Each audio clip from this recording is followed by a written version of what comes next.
Ρένα, πώς βοηθάνε τα εικαστικά στην ψυχική υγεία? Είναι έκφραση συναισθημάτων, μείωση άγχους και ενίσχυση της αυτογνωσίας. Η δημιουργία λειτουργεί θεραπευτικά. Πώς η τέχνη αναπτύσσει την κριτική σκέψη και την επίλυση προβλημάτων? Μέσα από τη δημιουργία μαθαίνουμε να παρατηρούμε, να αναλύουμε και να βρίσκουμε πρωτότυπες λύσεις. Γιατί τα εικαστικά είναι σημαντικά ακόμη και για μαθητές που δεν θέλουν να ασχοληθούν με την τέχνη?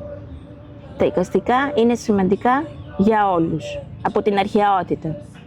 Ενισχύουν την αυτοπεποίθηση, την έκφραση, τη συγκέντρωση, τη συνεργασία.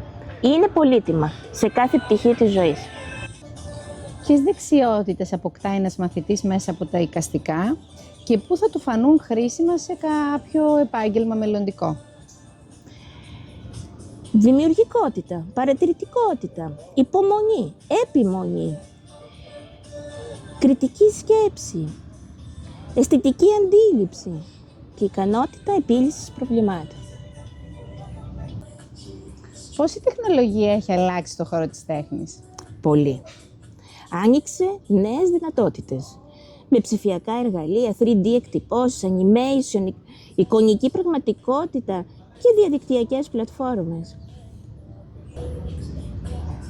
Τα καλλιτεχνικά γιατί είναι σημαντικά και για κάποιον μαθητή που δεν θέλει να ασχοληθεί με την τέχνη? Τα εικαστικά είναι σημαντικά για όλους. Ενισχύουν την αυτοπεποίθησή μας, την έκφραση, τη συγκέντρωση και τη συνεργασία. Είναι πολύτιμα σε κάθε πτυχή της ζωής.